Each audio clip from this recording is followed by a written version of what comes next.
고맙습니다. 자, 박수 한번 칠까요? 네, 박수 한번.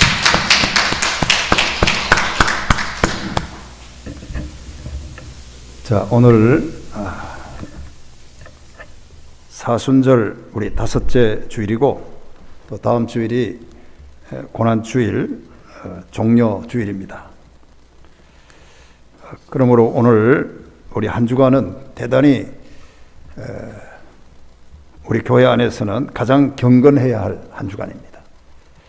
십자가의 고통을 생각하고 십자가의 그 아픔을 생각하면서 한 주간을 은혜 가운데 보내야 될 결정적인 우리 교회 절기 가운데 최고의 클라이막스, 이런 한 주간을 우리가 보내고 있습니다.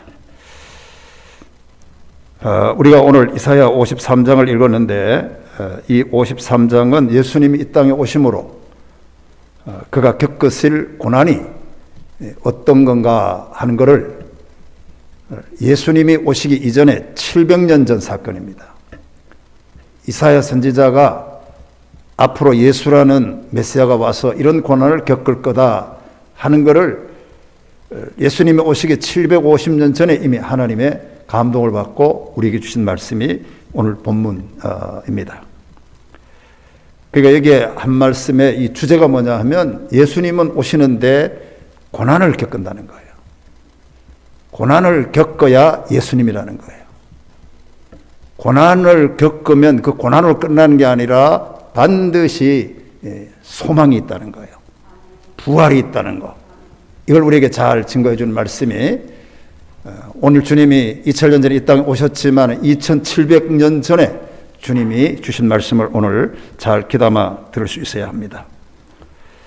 자, 그런데 예수님이 받으신 이 고난에는 몇 가지 특징이 있습니다. 제가 석주일 전에 좁은 문의 신비라는 제목으로 말씀드릴 때도 약간 좀 말씀을 나눴습니다만은 첫째, 예수님이 받으신 고난의 이 특징은 뭐냐 하면 죄 없이 고난을 받으셨다는 거예요. 특징입니다. 특징. 이런 특징을 가지고 이 세상에 산 사람이 하나도 없어요. 되게 많은 사람들은 벌을 받고 심판을 받는 것은 그가 지은 죄 때문입니다. 그가 지은 허물 때문에 그 결과가 좋지 않은 거예요. 그게 일반적인 상식이에요. 죄를 지었으면 당연히 벌을 받는 것이 상식 통계입니다. 그래서 성경도 로마서 6장 23절에도 죄의 삭은 사망이라 그랬어요. 그게 원리예요, 원리. 상식입니다. 그런데 예수님은 이 땅에 오셔서 히브리서 4장 15절에 보니까 모든 일에 우리와 한결같이 시험을 받은 자로되 죄는 없느니라 이렇게 정리하고 있어요. 여기에 선명하게 차이점을 잘 말해주고 있습니다. 다시 한번 읽을게요. 모든 일에 우리와 똑같아요. 이 세상에 와서 한결같이 시험도 받고 밥도 먹고 놀기도 하고 예배도 드리고, 그런데 죄는 없느니라 하는데 방점이 찍혀 있어요. 그리고 히브리서 9장 28절에도 보면 죄와 상관없이라는 말이 있어요. 이 두 문장이 예수님이 어떤 분인가를 잘 설명해 주고 있습니다. 죄가 없으시다는 말과 죄와 상관이 없다라는 말씀을 우리는 주목을 해야 돼요. 그러니까 우리 주님은 죄도 없고 죄와 상관도 없으시면서 2000년 전에 이 땅에 오셔서 고난을 받으셨어요. 이게 예수님이 받으시는 고난의 특징입니다. 이렇게 고난받는 사람은 이 지구촌에 하나도 없습니다. 다 자기 잘못 때문에 받고 허물 때문에 받는데 예수님만은 죄도 없는데 세상에 죄와 상관도 없는데 고난을 받았다 하는 것이 오늘 히브리 기자의 설명임을 우리가 알아야 합니다. 둘째로 우리 주님은 견디기 어려운 고난을 받으셨어요. 자, 오늘 읽지 않았지만은 이 3절에 보면 그런 말이 있어요. 그는 멸시를 받아, 그 위에 보면 그는 멸시를 받아 사람들에게 버림받고 강고를 많이 겪으셨으며 질고를 아는 자는 마치 사람들이 그에게서 얼굴을 가리는 것까지 멸시를 당하였고 우리도 그를 귀히 여기지 아니했다라는 거예요. 멸시와 귀히 여기지 않았다는 말은 반대어예요. 오늘 3절에서 아주 참 설명을 잘 하고 있습니다. 여러분, 대통령 당선만 돼도 존경을 받잖아요. 어제 오늘 신문에 보니까 대통령 당선인도 대통령 2호차 타고 제주도 간다고 그러더라고요. 그럴 수 있구나. 참 대한민국이 좋다. 이런 생각을 했어요. 여러분, 대통령 아들만 돼도 멸시는커녕 존경과 사랑을 한 몸에 받고 경호원들이 다 경호해 줍니다. 그 가족을 다 경호해 줍니다. 부인도 경호해 줍니다. 지난번에 박근혜 우리 전 대통령이 세상에 대통령을 지난 지가 언제입니까? 벌써 수년이 지났는데, 그런데 경호원들이 경호하는 거 여러분 보셨죠? 참 멋졌어요. 대우를 받고 존경을 받고, 경호원들이 날렵하게 30초 안 돼가지고 소주병이 옆에 떨어지니까 착 막아주고 수많은 사람들이 모여서 그걸 막아주는 걸 봤어요. 그게 여러분, 세상의 전 대통령만 해도 이렇게 대우를 받는 나라입니다. 대통령 아들만 돼도 대우를 받아요. 대통령과 같이 살았던 부인만 해도 이렇게 대우를 받습니다. 존경을 받습니다. 그런데 하나님의 아들인 예수 그리스도는 이 세상에 와서 존경이는커녕 멸시를 당했다는 거예요. 이것이 주님의 고통이에요. 이것이 주님이 고통당하는 그런 고난의 모습이 아닐 수가 없어요. 그리고 세 번째로는 예수님은 몸으로 고통을 겪으셨어요. 체휼했어요. 몸으로. 자, 오늘 5절에도 보면 이런 말씀이 있어요. 그가 찔림은 우리의 허물 때문이요, 그가 상함은 우리의 죄악 때문에. 오늘 5절을 많이 읽게 됩니다. 죄악 때문이야. 그가 징계를 받음으로 우리가 평화를 누리고 그가 채찍에 맞음으로 우리가 나음을 입어. 이 말 속에는 세 가지 단어가 있는데, 하나는 찔렸다는 거예요. 찔렸다는 말은 몸의 고통을 말합니다. 여러분, 이런 고통을 당해 보셨습니까? 누군가 와서 창을 가지고 옆구리를 쿡 찔러요. 이거 여러분 설명이 안 되는 고난이에요. 여기 보면 또 여러분 5절에 보면 찔림이라는 말이 있고 상함이라는 말이 있어요. 찔렸더니 피가 나오고 상합니다. 염증이 생깁니다. 버러지들이 뻐글뻐글 들어갑니다. 이 고통이 주님의 고통이에요.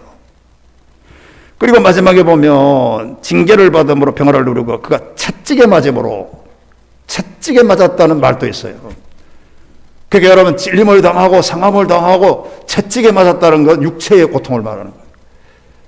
우리가 여러분 이런 고통을 안 당해봤으면 그런 고통을, 예수님의 고통을 이해할 수가 여러분 없습니다. 전적으로 몸으로 당한 그런 고통입니다. 그러니까 그 몸으로 고통을 겪으셨습니다. 몸으로 창에 맞으셨고 상처를 입으시고 채찍에 맞으시고 신문을 끌려가서 당하시고, 그리고 마지막에 십자가에 육체가 끌려가서 달려서 돌아가시는 것. 그러니까 육체의 고통을 주님은 당하셨어요. 그러니까 여러분, 이보다 더 크고 힘든 고난이 어디 있겠습니까? 오늘 주님의 이 고통을 우리는 경건의 이 경거주간을 생각하면서 한번 깊이 생각해 보며, 나는 주님에게 과연 뭘로 보답하고 있는가? 주님은 나를 위해서 이런 고난과 고통을 정말 다 눈물과 땀과 흘리고 고통을 당했는데, 나는 주님 앞에 지금 어떻게 서 있는가? 밥을 먹을 때도 기도를 그렇게 하고 먹는가? 차를 탈 때도 한번 기도하고 차를 몰고 있는가? 한번 이 사순절 기간에 우리가 깊이 한번 생각해 봐야 되지 않을 수가 없어요.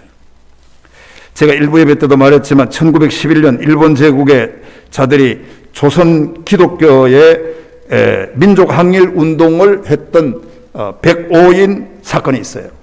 33인도 있지만 105인 사건이 있어요. 33인 가운데도 거의가 절반 이상이 기독교인이에요. 목사 장로들이에요. 그러니까 105인 사건이라는 거는 뭐냐 하면 이것도 기독교 운동단체입니다. 거기에 뭐 안창호도 있고 뭐 다 다니는데, 이 사람이 데라우치, 그러니까 그 총독입니다. 파견되어 있는 그 일본 총독이에요. 총독을 음해하려고 이렇게 조작을 해가지고 이 사람들을 죽이려고 그랬던 거예요. 그런 사건이 백오인 사건입니다. 그런데 백오인 사건 재판 기록을 이렇게 보면, 재판 기록을 보면 얼마나 이 사람들이 고난을 당했던 게 나와요. 하나하나 제가 적어봤어요. 이렇게 돼 있어요. 그 사람을 고통 주기 위해서 두 손을 묶고 공중에 매달았다라는 말이 첫째 있어요. 쇠고챙이를 끌어 그 불에 달겨가지고 온몸을 찢었다라는 게 두 번째예요. 그리고 집게로 손톱을 잘랐다 하는 게 세 번째예요. 작은 괴짝 안에 너 허리를 못 펴게 했다는 거예요. 사각 괴짝 조그만한 게다가 널고 사람을 집어넣고 그 위에 뚜껑을 덮고 못질을 해가지고 두 다리고 석 다리고 허리를 못 펴게, 이게 백오인 사건의 고통이에요. 그리고 여러분, 코에다 고춧가루를, 물과 더운 물을, 뜨거운 물을, 고춧가루를 타가지고 부었다는 거예요, 코에다가. 그리고 바늘로 손톱 끝과 손을 찔렀다는 거예요. 눈을 찔렀다. 미안합니다. 눈을 찔렀다는 거예요. 바늘로 여기를 찌르고 눈을 찔렀다는 거예요. 눈 밑에를 찔렀다는 거예요. 그리고 여러분, 손가락을 자른다. 여자는 나체로 고문하고 강간한다. 등등이 백오인 사건에 일본 독재들이 우리나라의 기독교 모든 지도자들 항일 운동한다고 잡아 죽이려고 고문했던 고문의 재판 기록에 이렇게 나와 있어요. 대단한 고통이었을 거예요. 그걸 참아낸 우리 기독교인들, 장로님들, 목사님들 대단합니다. 그 사람들이 있었기 때문에 한국교회가 있고 33인의 독립운동가들, 그들이 있기 때문에 이 나라가 존재하는 거예요. 그리고 여러분, 독립만세를 불렀던 유관순도 뾰족하게 깎은 꼬챙이로 10손가락 끝과 10발가락 끝을 찔러 넣었다는 거예요. 이렇게 쭉 찔러 넣었다는 거예요. 유관순 씨에게도. 그리고 여러분, 우리는 신사참배를 반대한 주기철 목사님을 여러분 잘 압니다. 우리 주기철 목사님은 신을 벗겨가지고 날카로운 못이 박힌 판자 위에다가 걷게 했어요. 걸어가라고. 피가 흘렀어요. 주기철 목사님 작사한 그 노래 알잖아요. 눈물로도 못 가요, 피로도 못 가요. 그 알잖아요. 그런데 문제는, 그러나 주기철 목사님이 그렇게 순교하면서 이렇게 말했습니다. 내가 겪은 고난은 주님이 고난에 비하면 아무것도 아니다. 그리고 돌아가셨어요. 그 주기철 목사님 손자가 우리 교회 이 강단에 왔었어요. 지금은 인천에 목회를 해요. 장로회 신학대학에 교수로 있었어요. 그런데 그 할아버지가, 주기철 목사님이 죽으면서 내가 당한 고난은 주님의 고난에 비하면 아무것도 아니에요. 여러분, 그러니까 누구나 고난을 당합니다. 그리스도인도 고난을 당합니다. 그러나 내가 겪고 있는 고난이 아무리 크다 할지라도 주님이 당하신 그 고난에 비교가 안 된다는 거예요. 주님은 우리를 위해서, 한국교회를 위해서 엄청난 육체의 고통을 주님은 당하셨다 하는 것입니다.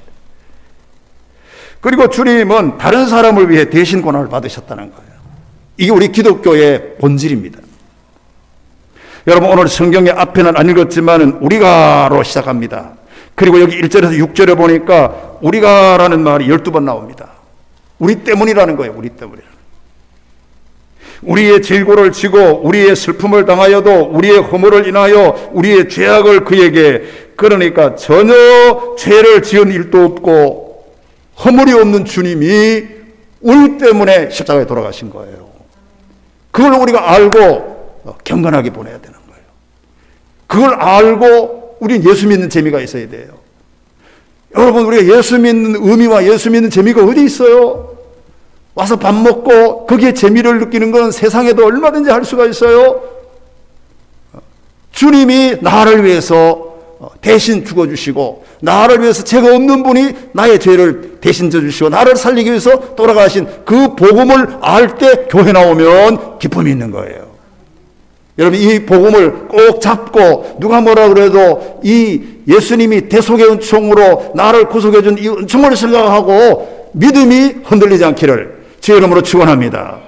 그거 붙들고 5분 한 주간 사는 게 사순절 5번째 주간을 보내는 의미예요. 음식도 좋고 다 좋은데 그거 생각하지 않으면 주님은 나를 위해서 죽으셨어. 시장 가서 여보시오. 그런 소리 하지 마라. 주님은 나를 위해서 십자가에 돌아가셨어. 그 한마디 하는 게 경건하게 보내는 거예요. 오늘 이런 예수님의 죽음의 그 의미를 꼭 생각하고 다섯 번째 주간을 잘 은혜 가운데 겸손하게 자기를 다 내려놓고 경건하게 보내기를 바라겠어요. 그리고 주님은 고난을 끝까지 참으셨어요. 인내의 주님이십니다. 자, 오늘 여러분 아까 읽었지만 7절에 보면 이런 말이 있어요. 내가 읽습니다. 그가 곤욕을 당하여도 괴로워할 때에도 그의 입을 열지 아니하였으며, 마치 도수장으로 끌려가는 어린 양과 털 깎는 자 앞에서 잠잠한 것 같이 그의 입을 열지 않았다라는 거예요. 뭐처럼? 양처럼. 도수장으로 끌려가는 양처럼.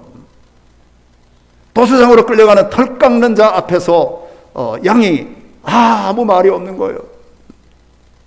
그 양처럼 예수님이 십자가를 앞에 두고도 아무 말이 없어요. 입을 열지 않았다는 거예요. 그 입을 열지 않았다고 하는 이 말은 여러분 끝까지 인내하셨다는 거예요. 그게 예수님의 고난이에요. 그렇습니다. 여러분, 예수님은 엄청난 고난을 당하면서도 어떤 원망도 없었습니다. 어떤 투쟁도 하지 않았습니다. 어떤 불평도 하지 않았습니다. 어떤 사적인 말을 하지도 않았습니다. 도대체가 입을 열지 않았다는 거예요. 끝까지 참으셨다 하는 겁니다. 우리는 이런 주님의 고난을 생각하면서 우리가 한 주간을 잘 여러분 보내야 됩니다.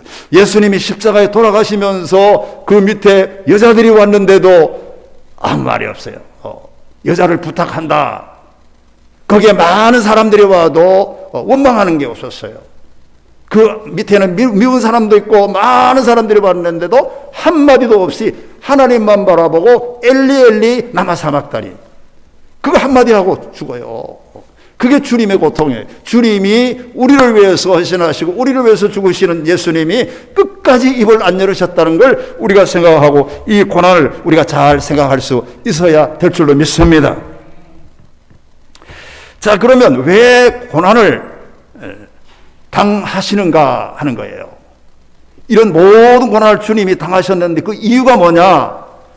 다시 5절 안에 다 있어요. 그 5절 안에 그 목적과 이유가 거기다 있습니다. 오늘 여러분 설교 제목처럼 왜 예수님이 찔림을 받았느냐 하는 거예요. 왜 예수님의 상함을 받았느냐 하는 거예요. 그 5절에 보면 제가 한번 읽을게요. 이거 자꾸 읽어도 좋으니까요. 자, 5절 한번 다 보세요. 5절 한번 보고 읽겠습니다. 5절을 여러분도 한번 같이 읽습니다. 시작. 그가 찔림은 우리의 허물 때문이라. 그가 상함은 우리의 죄악 때문이라. 그가 징계를 받음으로 우리는 평화를 누리고 그가 채찍에 맞음으로 우리는 나음을 받았도다. 그 목적이 세 가지예요. 허물이라는 단어가 하나 있고, 죄악이라는 단어가 하나 있고, 평화라는 단어가 하나 있고, 마지막에는 나음이라는 단어가 있어요. 이 네 가지 단어 때문에 예수님이 고난을 당하셨어요. 여러분, 세상에 우리의 허물을 시켜주려고 고난을 당하시는 거예요. 우리를 죄악에서 구원해 주려고 예수님이 고난을 당하시는 거예요. 그리고 아무 관계도 없는, 이름도 모르는 2000년 후에 한국교회와 이 땅에 올 기독교인들, 우리 모든 성도들의 평화를 위해서 그 고난을 당하는 거예요. 그리고 예수님은 마지막에 가서 많은 사람들이 아프고 많은 사람이 질병 들고 고통당하는데 그걸 알고 그 나음을 위해서, 이 나음이라는 말을 영어 성경에는 힐링이라고 되어 있더라고요. 오늘 내가 이게 사정에서 1부에 마치고 올라가 영어 성경을 찾아봤어요. 힐링이라고 되어 있어요. 나음을 입었도다. 힐링을 위해 주님이 돌아가셨어요.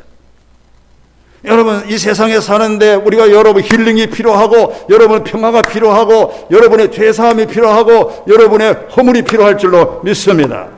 이걸 안 벗고는 우리가 살 수가 없어요. 이 죄악을 안 벗고는 우리가 구원받을 수가 없어요. 그걸 위해 주님이 아까 말했던 7가지의 고난을 예수님이 실천해서 당하셨다 하는 사실을 잊지 말아야 됩니다. 그 가운데 대표적인 단어가 허물이에요. 허물. 여러분, 구약시대 때는 사람들이 지은 죄를 사함받으려면 흠없는 어린 양을 잡았어요. 칼로 피를 흘렸어요. 왜냐하면은 여러분, 흠이 있는 사람이 다른 사람의 죄를 사할 수가 없기 때문입니다. 구약에도 흠이 없는 사람이 없는 걸 그 사람들도 알았어요. 그래서 흠 없는 양을 잡았어요. 흠 없는 사람이 없어요. 그러므로 흠 없는 양을 잡는 거예요. 그러니까 여러분, 그래서 제사를 드리고 제사함을 받게 했습니다.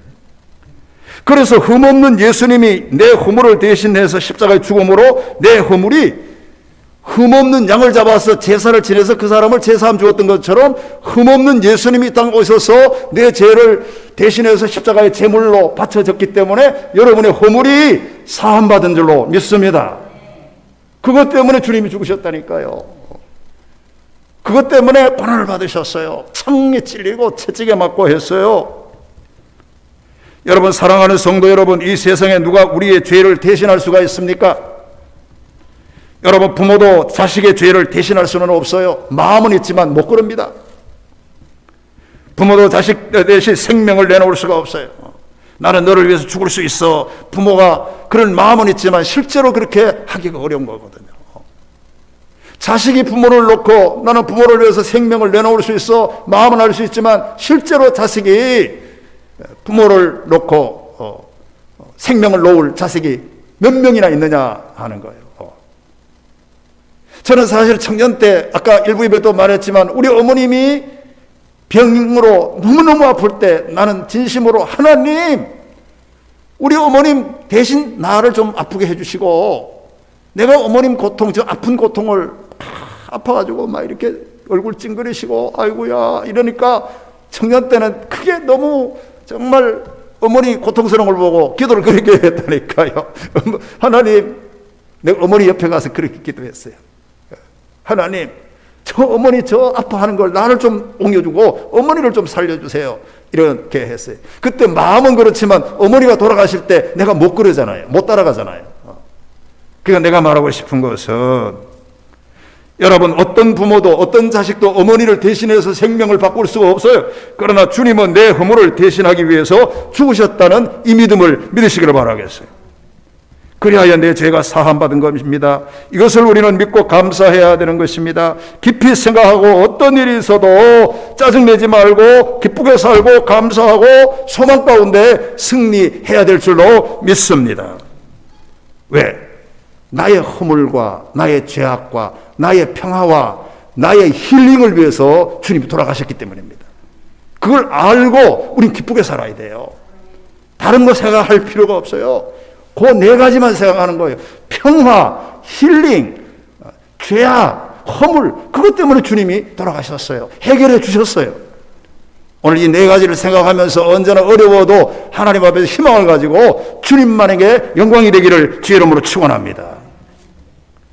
자, 그러면 결론으로 말합니다. 그렇다면 이제 내가 할 일이 뭔가? 내가 예수님이 나를 위해서 돌아가시고 예수님이 나의 죄를 해주고 예수님이 나에게 평화를 주시고 예수님이 나에게 힐링을 주었는데, 병고침을 줬는데, 다시 한번 살도록 만들어줬는데 내가 해야 할 일이 뭔가? 저는 오늘 이 본문에서 찾기보다는 신약 베드로전서에서 내가 그 해답을 두 가지를 찾았어요. 첫째로 베드로전서 4장 1절과 2절에 보니까 이런 말이 있어요. 그리스도께서 이미 육체의 고난을 받으셨으니, 과거입니다. 예수님이 우리 죄를 위해서 고난을 받으셨으니 너희도 같은 마음으로 갑옷을 입으라. 갑옷을 입으라는 말은 무장하라는 거잖아요. 무장하라. 그랬으니 너도 그렇게 무장하고 살라, 그런 뜻이에요. 이는 육체의 고난을 받는 자는 죄를 그쳤으니 그 죄가 이미 우리는 그쳐진 거예요. 그러므로 이런 일이 있어요. 그 후로는, 이 말이에요. 그 후로는 이라는 말이 우리가 해야 될 일이에요. 그 후로는 다시 사람의 정욕을 따르지 않고 하나님의 뜻을 따라 육체의 남은 때를 살게 하려 하시면이라 그랬어요. 그 후로는 한마디로 말하면 사람의 정욕을 따르지 않고 하나님의 뜻을 따라 사는 삶을, 그 후로는 삶을 말하는 거예요. 할렐루야. 그러니까 여러분, 이제는 내 중심이 아닙니다. 과거에는 내가 예수님이 나를 위해서 허물을 대신해 주기 전에는 내 중심으로 살았고, 예수님이 십자가에 돌아가시기 전에는 내 뜻대로 살았고 내 고집대로 살았어요. 우리의 고집이 얼마나 여러분 셉니까? 이거 자기 고집을 못 고칩니다. 이거 죽어도 못 고치는 거예요. 저도 그렇고 누구나 다 마찬가지예요. 그런데 이렇게 살았던 걸 이제는 이후로는 그 사람의 정욕을 따르지 않고 그 고집대로 살지 않는다는 거예요. 하나님의 영광을, 하나님을 위해서 산다는 거잖아요. 우리가 이렇게 사는 결단이 오늘 저와 여러분들, 유튜브로 보는 모든 사람들 다 그런 결단이 세워지기를 주 이름으로 축원합니다. 예수 믿고 구원받은 이제부터는 하나님 중심으로 살아야 합니다. 하나님을 위해서 성공해야 합니다. 하나님을 위해 부자도 돼야 합니다. 하나님을 위해 출세도 해야 합니다. 여러분, 기도하고 열심히 노력하여 꼭 부자가 되십시오. 그리고 성공도 하십시오. 그리고 가정도 잘 되시기를 바랍니다. 건강도 회복되기를 바랍니다. 하나 단서가 있어요. 조건은 하나님을 위하여 해야 되는 거예요. 그래야 우리가 여러분 구원받은 사람이 해야 할 일이 바로 거기에 있는 겁니다. 로마서 14장 8절에 우리가 살아도 주를 위하여 살고 죽어도 주를 위하여 죽나니 그러므로 죽으나 사나 우리가 주의 것이로다. 바울의 고백이 있어요. 이게 우리가 해야 될 일입니다. 이제 너희 죄가 그쳐졌으니 이제 후로는 정욕을 따라 살지 않고 하나님 뜻을 따라 살아라. 베드로가 우리에게 주는 베드로서는 공동서신입니다. 베드로서는 공동서신이에요. 공동으로. 그러니까 오늘 동산교회와 수정교회와 여기에 여러분 하계동교회 공동으로 보내는 서신이 베드로 서신이에요. 할렐루야. 다 들어야 되는 거예요. 정욕으로 살지 말고 하나님 뜻대로 살아라. 이렇게 하는 말씀이고요. 그리고 하나 더 있더라고요. 베드로전서 5장 18절에 보면 이런 말이 하나 있어요. 이 말씀하고 마치겠어요. 그리스도께서도 단번에 죄를 위하여 죽으사 의인으로서 불의한 자를 대신하였으니 이는 우리를 하나님의 앞으로 인도하시려 함이니라. 그래서 목적이 거기에 있어요. 그 예수님이 죽으시고 예수님 우리를 죄를 사하고 죽고 죄가 그쳐졌는데 그렇게 하는 목적이 뭐냐 하면 그를 하나님에게로 인도하기 위해서라는 거예요. 그러면 여기서 우리는 여러분 지금 내가 해야 될 일이 분명해졌어요. 나도 죄사함을 받고 하나님에게로 인도됐다면 이제부터는 내가 할 일은 뭐냐? 아직도 하나님께로 인도하지 않는 사람을 내가 이제부터는 그 사람을 하나님께로 인도해야 될 우리의 이 의무와 우리의 이 미션과 우리의 해야 될 그 일이 바로 그런 일이라는 걸 오늘 성경은 잘 말해주고 있어요. 할렐루야. 그게 내가 해야 될 일입니다. 인도해야 된다는 거예요. 오늘도 여러분 살아가면서 옆에 친구가 있는데도 한마디 못하는 사람이 있어요. 오늘도 부모님이 아직도 예수를 안 믿는데 한마디 못하는 자가 있어요. 이거는 죄가 그쳐진 사람이 해야 될 일을 제대로 하지 않는 사람이에요. 하나님 앞으로 인도하기 위함이라 이렇게 하시는 말씀을 우리가 잊지 말아야 됩니다. 이 얘기 하나 하고 마치겠어요. 오늘 일부 예배 얘기했던 것처럼 깊은 물이 있는데 사람 하나가 빠졌어요. 허우적거립니다. 그래서 지나가던 목선 하나가 허우적거리는 사람을 발견합니다. 그래서 목선을 타고 지나가던 이 사람이 죽을 힘을 다해서 파도를 위험을 무릅쓰고 밧줄을 던져줍니다. 그래서 그 사람이 구원을 받았습니다. 그런데 구원받은 그 사람이 나중에 구원받고 동네에 들어갑니다. 동네에 들어가서 동네 사람들이 네가 어떻게 살아나왔느냐 그렇게 물었더니 그 구원받은 사람이 딱 한마디 이렇게 했습니다. 밧줄이 내려와 그것을 붙잡았더니 살아났다 이렇게 얘기했어요. 밧줄을 잡았더니 살았다 하는 간증이 있어요. 저는 이것이 그냥 간증이지만 참 대단한 이라고 생각합니다. 여러분 밧줄이 내려와서 그러니까 목선에서 밧줄을 내렸더니 밧줄을 잡았더니 살았다는 말은 다른 말로 말하면 그 위험을 무릅쓰고 밧줄을 내려준 자가 그 사람을 살렸다는 말이 되기도 하는 거예요. 할렐루야. 내가 밧줄을 내려주는 사람이 있어야 되잖아요. 여러분, 우리의 가정에 왔는데도 아직도 5천, 6천, 뭐 열천인데 아직도 다른 거는 다 밥도 먹고 여러분 다 하는데 그 옆 사람에게 밧줄을 아직까지도 안 내려주는 사람이 있어요. 예수 믿으라는 그 밧줄 한마디를 못 내려주는 사람이 있어요. 그 밧줄을 내려주는 사람이 있어야 그 사람이 밧줄을 잡고 구원받을 텐데. 할렐루야. 이 사명이 우리에게 있다는 걸 알아야 돼요. 그러니까 우리는 예수 믿고 구원받았으니까 이제는 밧줄로 구원받은 사람이에요. 그래서 이제는 밧줄을 내가 그걸 잡고 구원받았으니까 이 밧줄을 이제부터는 내가 내려주는 사람이 돼야 돼요. 여러분, 시장에 가서도 여러분이 안고 있는 이 복음의 밧줄을 내려주시기를 주 이름으로 축원합니다. 그게 지금 내가 해야 될 일이라는 거예요. 이게 베드로가 우리에게 간절한 마음으로 부탁하고 있는 거예요. 아픈 사람이든 치료받으세요. 이것도 중요하지 않아요. 밧줄을 내려줘야 돼요. 그러면 결론으로 말하는데 그 밧줄이 뭔가 하는 거예요. 여러분, 우리는 교회 나와서 이 십자가를 봅니다. 이 십자가를, 여러분, 십자가를 절대 십자가를 잡았다고 여러분이 구원받는 게 아니에요. 그 죽어가는 사람이 그 위험하다고 해서 밧줄을 잡지 않고 그 목선을 잡았다고 해서 그 사람이 구원받을 수가 없어요. 밧줄을 잡아야 돼요. 오직 이 밧줄은 생명 되시는 예수가 밧줄인 줄로 믿습니다. 더 디테일하게 얘기하면 여러분이 교회 와가지고 이 십자가라는 걸 목에 걸면 재수가 있다고 하는 사람도 있는데 그거 아닙니다, 여러분. 그걸로 재수 있는 거 아니에요. 그게 여러분을 구원해 주는 게 아니에요. 우리는 목선을 잡아가지고는 안 돼요.